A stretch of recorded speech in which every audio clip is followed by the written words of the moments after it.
Hello, thanks everyone for joining us on this first episode. This is going to be a little intro to Infertility Bites. We're going to talk a little bit about what we are going to do on the show and what we're going to talk about.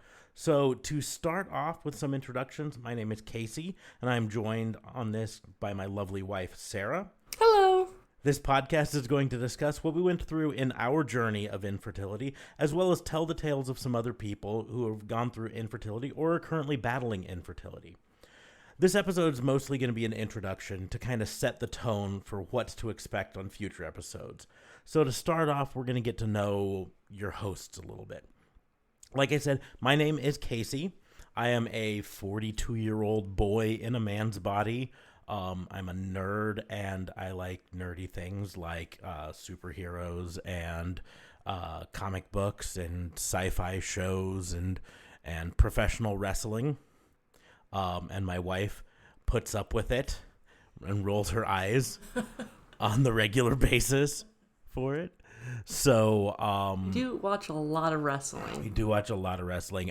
Those who know that I've got a second podcast, or technically a first one. This is the second podcast where I talk professional wrestling, and I get really nerdy with some friends about professional wrestling.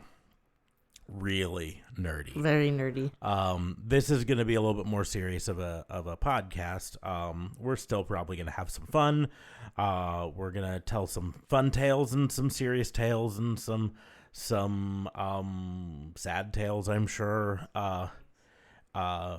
Everybody's journey in infertility is different, and they're like a fingerprint. And we're going to tell what we went through and our unique struggles with it that came from our location and access and money and just all sorts of stuff there. So, but that's a little bit about me. Of course, my co-captain on this journey is my lovely wife, Sarah. Tell us a little bit about yourself, Sarah. Hello, I'm Sarah. I am 35 years old, and I love to read. If I ever had an endless amount of money, I'd be at a Barnes & Noble all the time. Other than that, I love my murder mystery shows.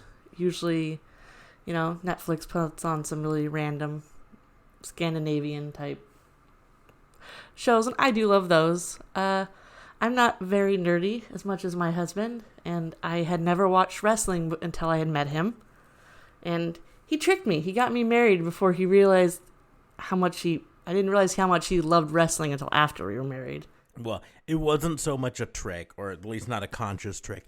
I had stopped watching wrestling for a long time and then fell back into it through stupid things. So, but this is not a wrestling podcast, so we don't need to focus on my weird man-boy obsession with wrestling.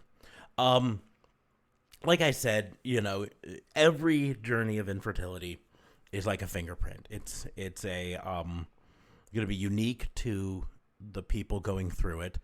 And that's what we kind of want to explore on this podcast. In the end, what we want to kind of help people understand is they're not alone in this. When we started our journey through infertility, it wasn't something that we ever thought we'd have to deal with. We always thought it was a celebrity thing. Mm-hmm. That's the only people I ever had seen that was affected by infertility was just celebrities. Mm-hmm. Exactly. And that's the deal, is it's like we always thought it was the rich celebrity who waited until they were 45 to try to have kids, and then they needed help with it. It was something like that. And we never thought it would happen to us. And that's I guess the running theme is no one ever thinks it's going to happen to them. But it did. And we were alone at first. And what we eventually found was that when we finally went public and started talking about it and let other people know what we were going through, it got better. I mean, the infertility didn't get better, but the experience got better. And we hope to allow this podcast a way for not just us to talk about what we went through and get that off our chests and get it out there in the public, but help other people to understand that they're not alone in what they're going through. that even if their situation is unique in one way or another, maybe they're an LGBTQ couple who are having to go through a donor system, or maybe they're a single mother who's always wanted to be a mother and for whatever reason isn't deciding to go it alone, or maybe they've got a medical condition similar to what we went through. There's all sorts of things that can do it. And just talking about it and getting it out there and letting people know was a huge weight off of our shoulders. We went through a whole lot of things to get to where we are. And there's a spoiler that comes out of this, because our story ultimately is the one that has success in it. And not every story does yet. And hopefully every story that we talk about eventually ends in success. But as of right now, some of the stories that we're going to tell on this podcast are not going to end in success, or have not yet.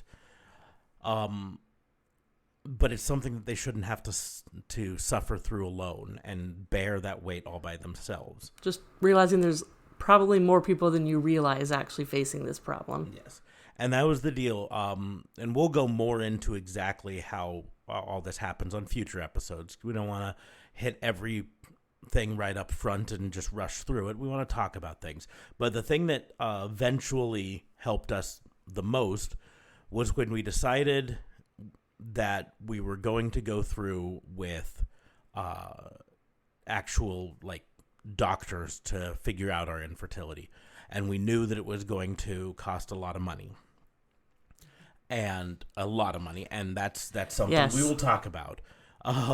But we knew it was going to cost a lot of money. And we made a choice. At the time, we owned a house in a small town about 3 hours west of where we currently live.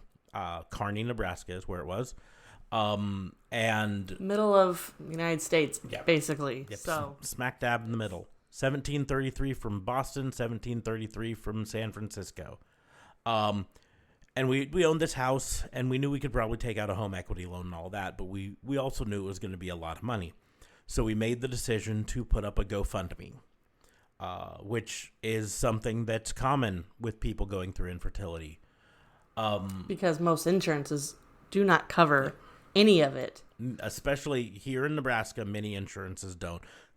Some states do mandate insurances cover it.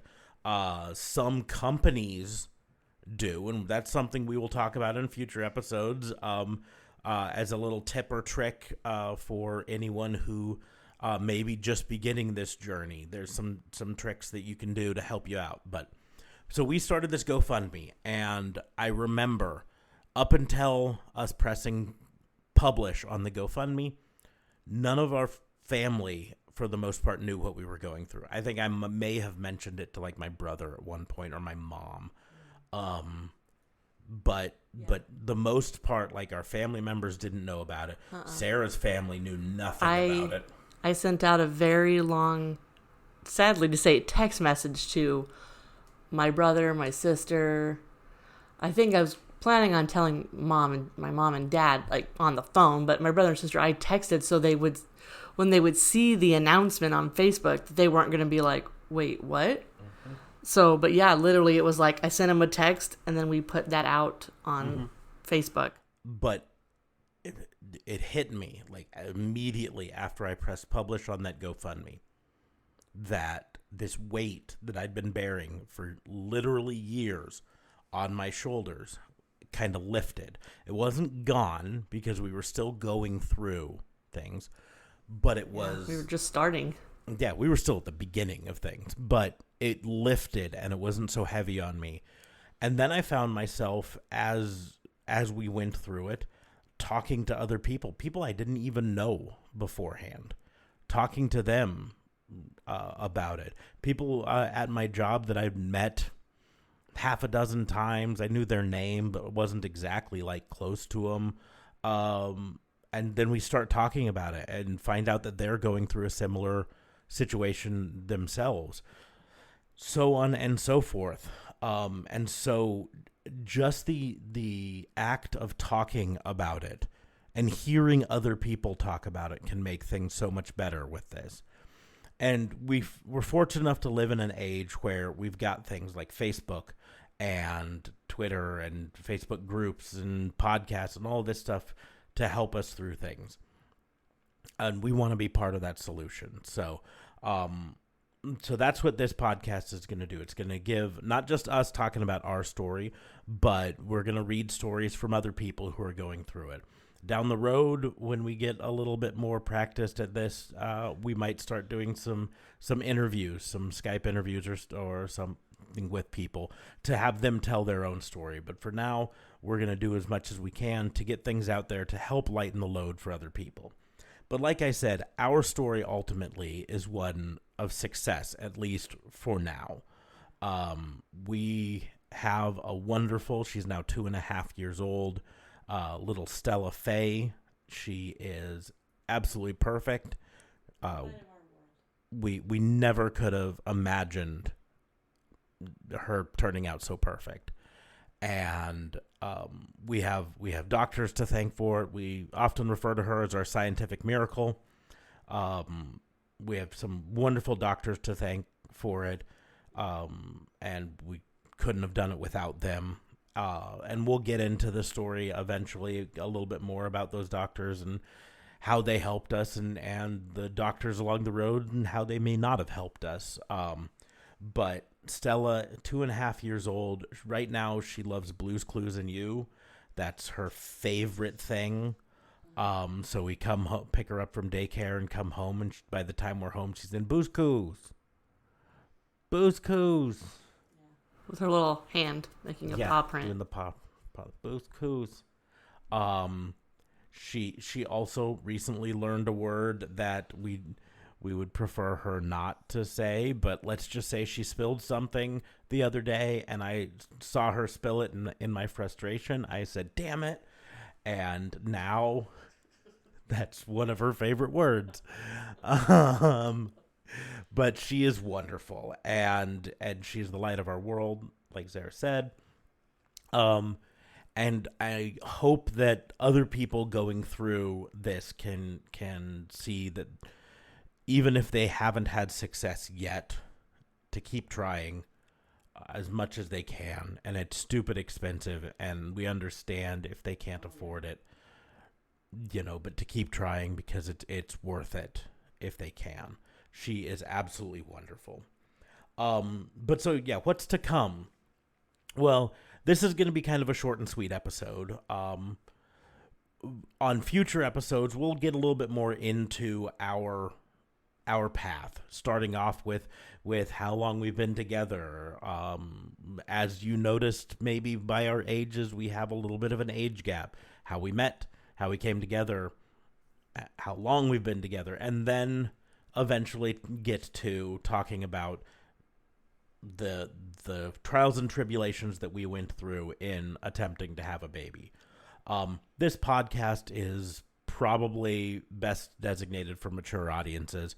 We're not going to be cussing and all of that, but we're going to be eventually talking about medical procedures, and we're going to be using... It's just emotional. I mean, I got to be honest, I'm getting teary-eyed just talking about this. So, I mean, yeah, it's hard. It's hard, but it's also going to be, at some point, we're going to be talking about the medical procedures that Sarah had to go through, and we might have to use words like vagina and some things. And so just understand this is a topic that is going to be mature. I don't think anyone clicks on a podcast called Infertility Bites and expects it to be ponies and unicorns. Yeah, ponies and unicorns and kid friendly necessarily. But again, it's also not something, I mean, I don't think there's going to be anything that we say on this podcast that I wouldn't say in front of my 2.5-year-old daughter. But there are going to be some themes in it that are going to be a little mature. And like I said, there's probably going to be some sad stories and some happy stories and some in the process of maybe being one or the other stories coming up. But that's going to be our side of things. We're going to talk about ours. But then our hopes are that each episode we can read someone else's story. I've put invitations out to a bunch of Facebook groups on how to submit their story to us. Members can submit it anonymously if they don't want us giving out their names. We're probably never going to give out last names, but if people don't want their first names out there, that's fine.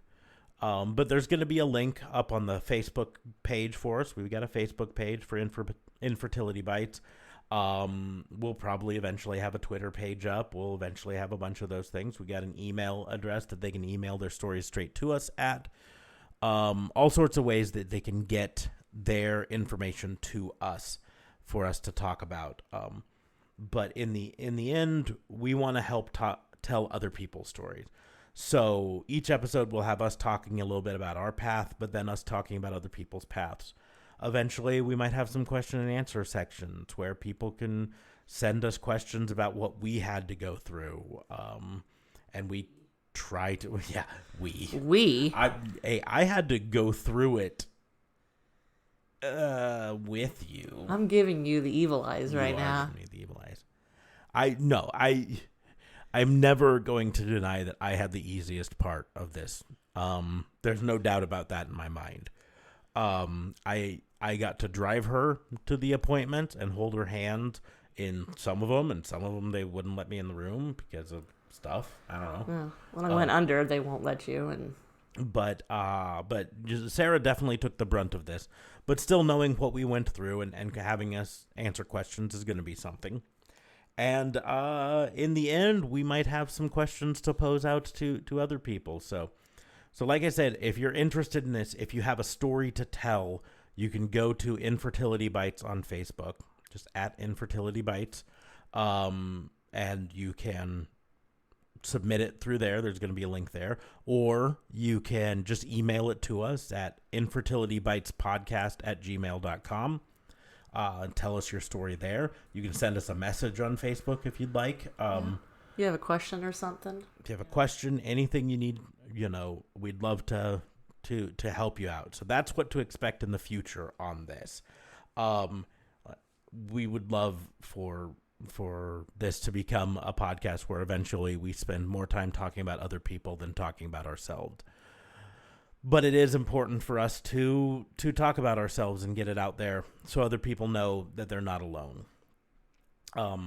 So if you clicked on this podcast to listen to it, there's a good chance that you're either battling infertility, have battled infertility, or at least know someone who is battling infertility.